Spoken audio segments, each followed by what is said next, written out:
Hey ladies and gentlemen, Steven here from Redolessence. Welcome back to another video. Thank you so much for joining me today. Really appreciate your time and your viewership. So here we have 10 fragrances so good I will use them all. I'm excited to give you my thoughts on these fragrances, so make sure to stay tuned.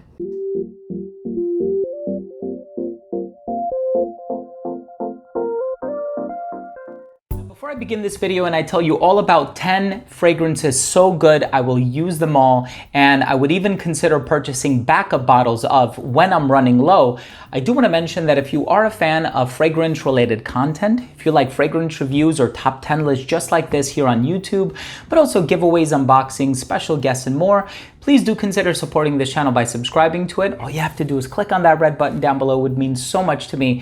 And of course, while you're at it, make sure to give this video a thumbs up for the YouTube algorithm. So I actually did a similar video to this about 2 months ago, a little over a month ago. And I mentioned a lot of fragrances in that video, many of which I have been continuing to wear over the past month and a half, just because they happen to be favorites in my collection. A lot of times I'm craving them. I'm in a specific mood to wear them. And so I mentioned in that video, I think I mentioned it, that I was interested in doing either a part 2 or a designer counterpart, because that was kind of a shuffled list. And so here is the part 2. For this video, I have decided to focus solely on niche fragrances, but I think in the future, I'm probably going to do a designer counterpart because there are a lot of designer fragrances that I absolutely love. And of course, you guys know that designer fragrances are typically a little bit easier to wear just because they're not as avant-garde or experimental or anything like that. So with that being said, let's just go ahead and dive into the list. You'll also notice that I have some freshies in here just because of the nature of the season that we're entering. The first one is by the Parisian brand DKNY Parfums, and it's called Citrus Riviera. This is an amazing combination of these bright citrus notes in the opening. You have the neroli, you have the lemon, the Italian mandarin, the bergamot that's in here. There's actually also a little bit of strawberry in here as well, just adding a touch of sweetness. And I think it works hand in hand with this fig note that's in the opening. And then as it dries down, you kind of have like this green accord in the heart of the perfume. It's a little spicy. There's a little bit of eucalyptus in here as well. It's an awesome fragrance by BDK. Very long-lasting citrus-based fragrance. I truly love this one. The next one I want to talk about is a fragrance that I actually wore in April, I think it was, when I went on spring break to North Carolina. And I brought this with me, and I was just vacationing with the wife and the daughter and the family. And this one is an amazing fragrance inspired by the Aegean Sea. It is composed by Ilias Hermenidis, who is an amazing perfumer. And this one has yuzu in the opening. It's a little spicy, but you have like this basil and mint combination in the heart with a little bit of cardamom. It's a fantastic fragrance by Natasha Nay. This one is called Egg. This is vacation in a bottle, in my opinion. And I like that despite the fact that it has that yuzu note in the opening, it's not all about the citrus.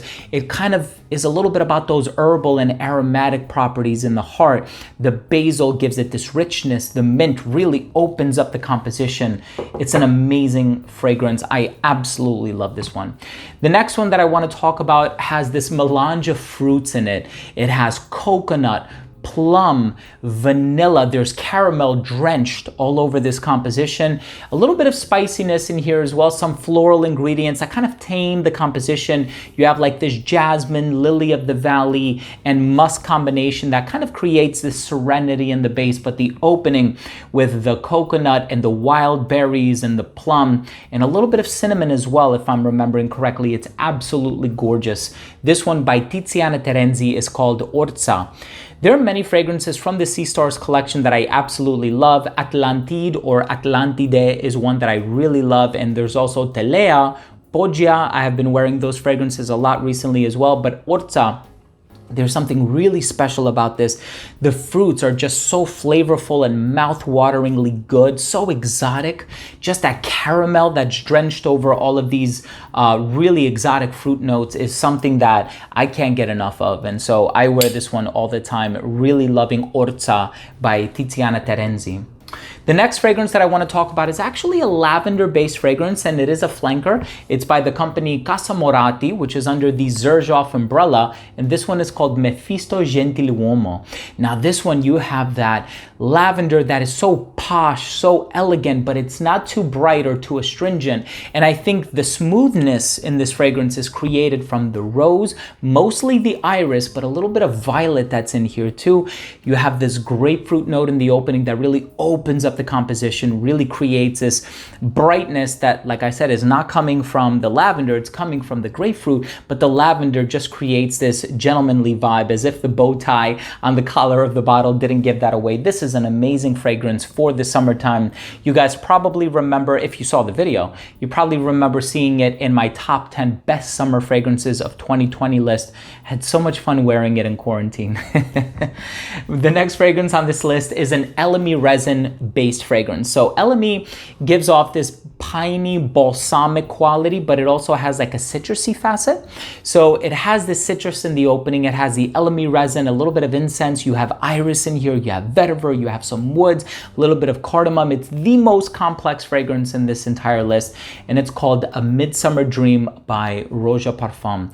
This is dark, it's mysterious, but it has this brightness on account of the elemi resin. You know, had it been more of like a benzoin scent or a labdanum scent or something like that, and some of those other resins are undoubtedly in here, but the elemi is really at the fore, and I think it kind of carries this exotic feel with it, and it also has the citrusy nuance that really sort of brighten up the fragrance and create this vivaciousness to the fragrance. I really, really love A Midsummer Dream from Roja Parfum. You know, if I try to think of one fragrance that I want to include in this list, I know in the last video I made, I included Elysium, which I actually have 2 bottles of, but I also wear Diaghilev a lot, and lately I've really been enjoying Oligarch, because it's an amazing fragrance for the hotter weather, but there's just something really special about A Midsummer Dream that this is one that I am treasuring in my collection. The next one is a relatively new release, and it's by the company Artiste, and this one is called Misfit. This is spicy, dry amber. It has balsam of Toulouse, it has cistus concrete, it has a little bit of like an incensey profile as well. You have the carrot seed spiciness happening in the opening.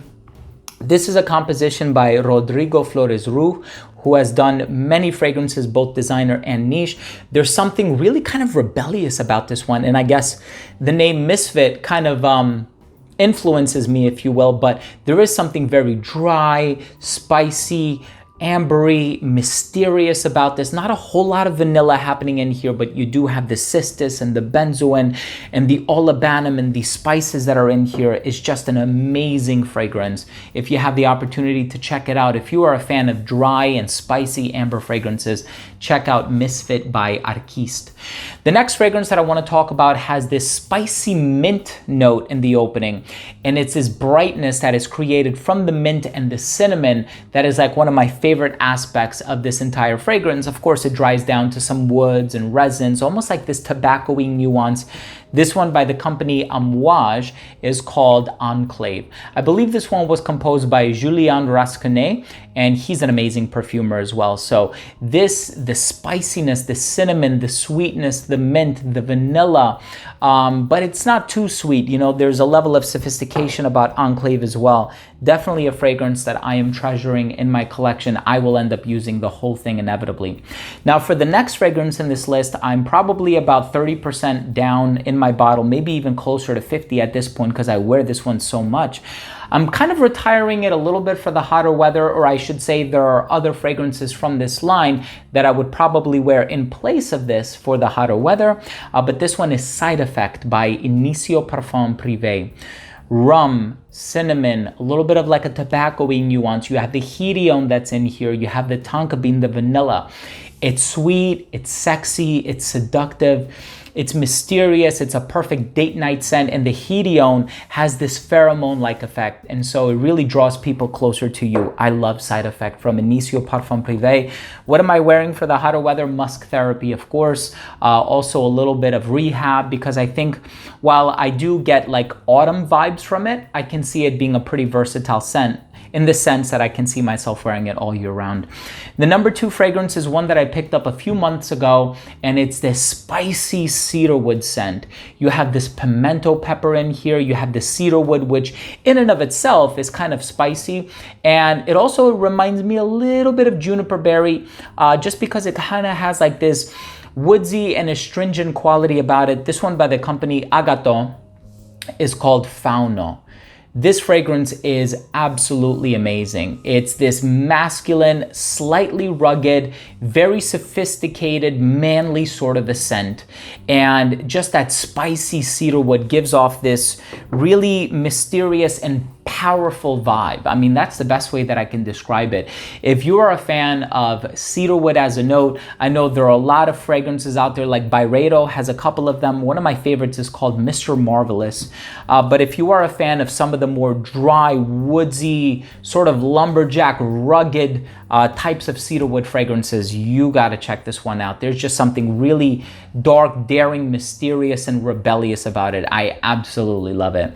And of course, in the number 1 spot, I am choosing to include a fragrance that I actually have an empty bottle of. And so if the title of this video is 10 fragrances in my collection that I will use entirely or until the very last drop, there might be literally 1 or 2 drops in here. I really need to purchase a new bottle of this fragrance. The epitome of gentleman. This one is Green Irish Tweed by Creed. Of course, I've been mentioning this on my channel for many, many years now, as I have been a very happy owner of this fragrance for many years, and I purchased it as well. It's this combination of iris, lemon verbena, violet. The violet kind of gives it like this smooth, gentlemanly and masculine quality. You sense something of a similar caliber happening in Mephisto Gentiluomo because this also contains violet, but you also have the lemon verbena, the brightness of the citrus. It's a Swiss Army knife, formal occasion, perfect for the office type of a fragrance, an utter masterpiece in my opinion, composed in 1985 by Olivier Creed, one of my favorites in my entire collection. I'll probably end up going online seeing if I can strike a good deal for this one right after I'm done shooting this video. But in any case, these have been 10 niche fragrances in my collection, so good that I'll use them all, and I would even consider having backup bottles of, just because these are absolutely exquisite in my opinion, and they all sort of resonate with my personal taste to a very high degree. So I'm curious to know, what are some of your favorite fragrances that you would consider purchasing backup bottles of? Or what are some of your favorite fragrances that you would use until the very last drop? Or if you have some empty bottles in your collection, leave a comment down below. I always love starting a discussion. I love the interaction. Of course, if you're new to this channel and you took something of value from this video, I would really appreciate it if you would consider supporting this channel by subscribing to it. All you have to do is click on that red button down below. And of course, while you're at it, please be sure to enable notifications by clicking on the bell icon and give this video a big thumbs up for the YouTube algorithm. You have no idea how much it helps. Thanks again for watching. I love you all, and we'll see you soon. Bye.